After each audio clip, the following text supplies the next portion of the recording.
Výhľadovacký kruh viedno so Združenjem mladých Pak Drutenorum organizoval poetské stretnuce na Lavočkoch pri ozeru Kolobegelju u ruskim Keresture, na ktorým še Keresturcom predstavil mladi ukrajinski pisatelj Andrij Ljubka.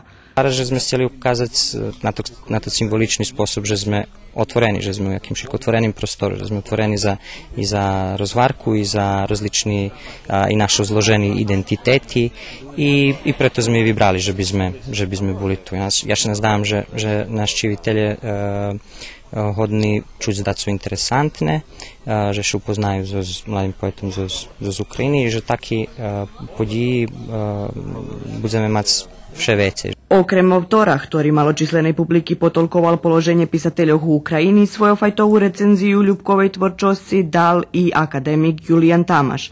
Tod literatúrny večer potrimalo robotne celo za mladých nacionalno osovitu Rusnacoh i Zavod za kulturu vojvođanskih Rusnacoh.